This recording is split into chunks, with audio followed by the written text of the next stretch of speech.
Councilman Sean Abreu shamelessly used his goddaughter as a political prop in a social media video, trying to put a happy face on an ugly truth. The carriage horse ban that he's promoting will kill the livelihoods of about 150 immigrant carriage industry drivers and the owners. These workers and their families would be financially wiped out. The ban bill has no guaranteed employment, no compensation for drivers who spend hundreds of thousands of dollars on city-issued carriage medallions, no funding to ensure the 200 carriage horses get the same level of care that they do now, including 2 annual physicals and stables that are staffed around the clock.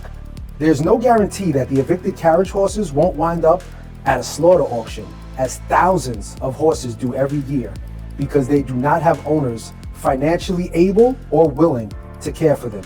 Abreu calls this a better future for workers and horses. Most New Yorkers would call it a recipe for disaster.